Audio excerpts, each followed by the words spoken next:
our next guest will be delving into the large number of international auxiliary languages created artificially to facilitate communication between people who speak different native languages. And he will look at which vocabulary design may work and which may not in such languages. He is an esteemed linguist, currently serving as honorary senior lecturer in linguistics at the University of Newcastle, Australia, and adjunct professor in the Department of English Language and Literature at Kazan University in Azerbaijan. Please welcome Dr. Alan Reed Libert. All right, so I'm going to be talking about artificial languages, which is one of my research interests. Now, talking about vocabulary design, normally, if we think about natural languages like English or Chinese, we don't have much conscious control over them. The only area where we have some control is the vocabulary. We make up words like names for products, that sort of thing. On the other hand, artificial languages, you might say by definition, are consciously created, all of them, all parts of them, although they may borrow a lot from natural languages, but that's a conscious decision also. This includes vocabulary, but also grammar, but I'm going to be talking about vocabulary here. The best known artificial language is Esperanto, but there are many others, many others. Esperanto is an artificial auxiliary language. That is, it was created to help with communication among speakers of different natural languages. There are other reasons for creating artificial languages, like in connection with works of fiction, but I'm mainly interested in auxiliary languages. Even if we look at that subset, there is a very large number of artificial languages, although most of them are very obscure. Some such languages are interlingue, similar name, Novial and Edo. Now, these languages are like Esperanto. They're called a posteriori languages because they're based on one or more natural languages. Most of the more successful artificial auxiliary languages are like this. And again, Esperanto is the best known and most successful such language. Here are some other artificial auxiliary languages, less known, more obscure: Ro, Suma, Sona, and this language is pronounced something like Boalmu. These languages are called a priori languages because their creators attempted to build them from scratch, not taking anything from, or very little, from natural languages, as Esperanto does. These languages generally were not successful and are consequently rather obscure. Now there's another artificial language, which is fairly well known, called Volapük. It's important because it was the most successful auxiliary language before Esperanto, slightly before in the 19th century, and it's known as a mixed artificial language, or in the middle between the a posteriori languages and the a priori languages. Given this background, we can talk about the creation of vocabulary that works or doesn't work in these languages, and what it even means for words to work in such languages. Now, we're talking about international auxiliary languages, but people might ask, why don't we just use English rather than an artificial language? Of course, in fact, the main international auxiliary language is not an artificial language, but English. So what's the problem with that? Since we're using it now as an international language, why should we even bother with artificial language? The problem is that English is not neutral. The use of English as an international language, or French, and so on, gives a big advantage to native speakers of English. And it might give the wrong message to speakers of other languages, that their languages are not so important. On the other hand, languages such as Esperanto are supposed to correct this by being neutral, because they're the native languages of no one, not giving anyone an advantage, as you would if you were using English. Now, in fact, there are now some native speakers of Esperanto, but then if both parents are keen Esperantists, but that's a fairly small number of people. Now, Esperanto's words come from several languages. There are some from English, but there are several other languages that Esperanto draws on.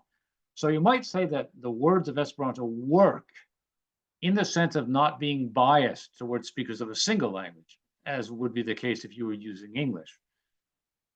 However, Esperanto has also been criticized for not being neutral because the vast majority of its words come from major European languages, English and so on, Russian and so on.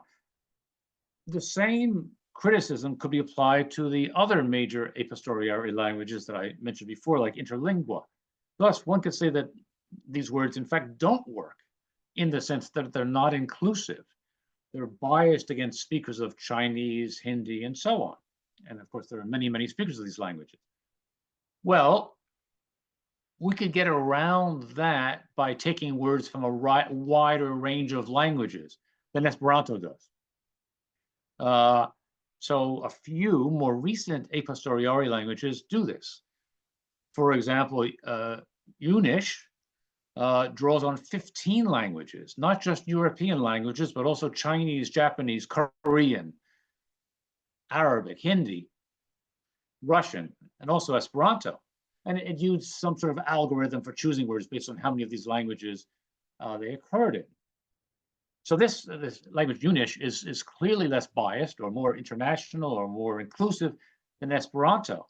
But you might argue that some words of this language don't work that well because they would not be familiar to a fair number of potential language users. For example, people who don't know Japanese. And of course, there are many people who don't know Japanese. At least with Esperanto, some of the source languages, like English, are known by many people outside of English-speaking countries. Well, relatively few non-Japanese people speak Japanese. So that could be a problem. The words may not work because they're not so familiar to the majority of potential users of a language. Now, the ultimate in this kind of internationality is a language called Ordano, which was supposed to take words from every natural language in the world. I don't think it actually did because, like many artificial languages, it was never completed.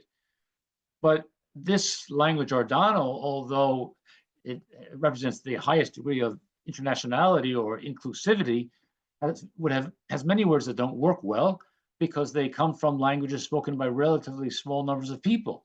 So the vast majority of potential language users wouldn't know most of these words. Often, Ordano took words that occurred in several languages, not just one language. So some words had several source languages, but even so, if most of these or all of these source languages were not widely spoken, then they would be unfamiliar to most people, and so they wouldn't work well in that sense.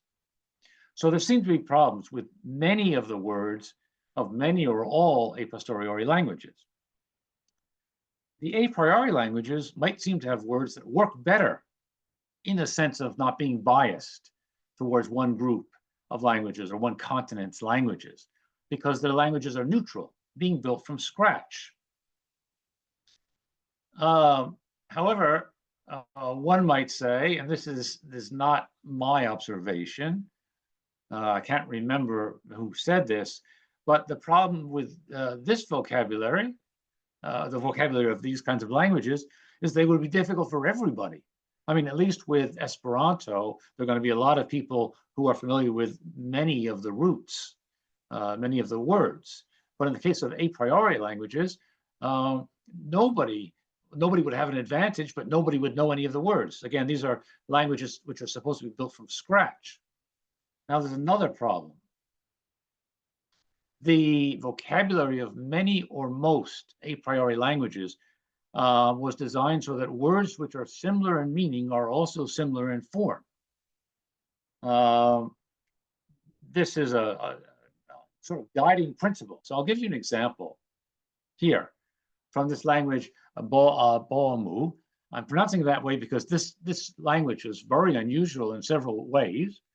And one thing is that it uses the alphabet. It was designed by a Japanese person, but it uses the Roman alphabet, but each letter stands not for a sound, but for a syllable. Anyway, here's a bunch of words from this language. Very interesting and strange language. So these are words for different sports. And you'll notice that they're quite similar in form and they're similar in meaning. And so, as I said, a lot of a priori languages work this way. And they have these very complicated schemes of classification so that words which are really close in meaning are really close in form.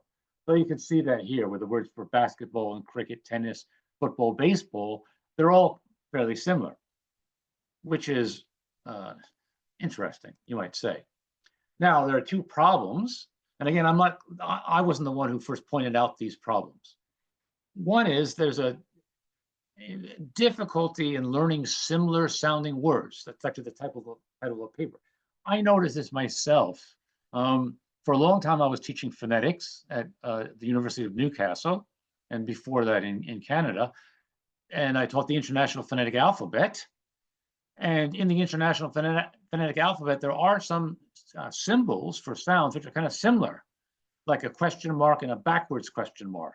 And I have trouble telling them apart because they're so similar. So I think there's, some issue that when items, whatever they are, words or phonetic symbols, are too similar, it's hard to, I'm not sure whether it's hard to learn them, but it's hard to remember them. So likewise, if we go back to these words, they're quite similar, and they're similar in form, they're similar in meaning. I think that would be hard for people to remember which is which. So this is a known phenomenon. As it says here, difficulty, there's a paper called Difficulty in Learning Similar Sounding Words, learning and remembering. So that's a problem. These words wouldn't work in the sense that they would be very hard to remember. Second problem, in a noisy context, like if you're at a party and people are talking loudly near you, one might not be able to distinguish which word is said if they're phonetically and semantically similar. For example, cricket and tennis. Well, even in a noisy room, if we're speaking English, cricket and tennis are different enough in sound that you might be able to distinguish them fairly easily. But if they're similar in sound and similar in meaning, then they could both occur in the same sort of semantic context, and it would be hard to tell which one it was. Another example would be cat and dog. They're similar in meaning. They're both domestic animals, but they're rather different in form.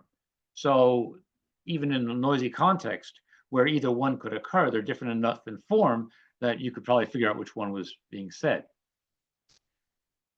So it seems that it's difficult both in a posteriori languages and in a priori languages to create words that work. And I was thinking, I should have called this talk Words That Don't Work, because I'm talking about all the problems with these words, rather than the words that work, because it seems that all of these languages of rather different types have words that don't work, rather than words that work. Well, what do we do? I don't think we can solve these problems, but completely, but I think we can try to find what works best or what doesn't work least. Now, I work on artificial languages, but I'm not a partisan of any artificial language. I just think they're fascinating objects of study, but I don't advocate any of them. I'm not a partisan. However, although I am not a partisan of Esperanto, I think the Esperanto type solution is best. The a priori words are too difficult to remember and distinguish, and the Ardano words, sort of looking for the highest degree of internationality, will not be familiar to many speakers. So Esperanto is biased, but it's not as biased as using English as an international auxiliary language. So if I had to choose, I would choose the Esperanto solution for vocabulary, because those words seem to work best. Now, I find the a priori languages to be the most interesting ones, and I'm fond of them, but I don't think that they're practical. So if I had to choose, and again, I'm not a partisan, but if I had to choose a solution, I would choose the Esperanto type solution. Thank you. Thank you very much. That was really, really fascinating. Would you say that no invented language can ever be entirely objective, as no one knows all languages, and we can only replicate the grammatical structures we know? Yeah, I think that's an accurate statement. In fact, I mean, I'll just say I think the a priori languages are the most interesting.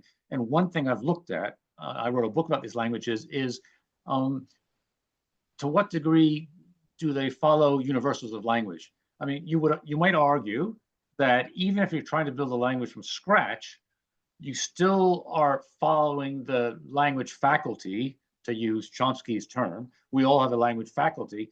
And unless we're trying to be perverse and create an alien language, even if we're trying to build a language from scratch, we couldn't vary that much from natural languages. So I'm not sure whether that really answers the question, but I think whatever we do, we're not going to go that far from natural languages. Brilliant. Thank you so much for that. That was fantastic.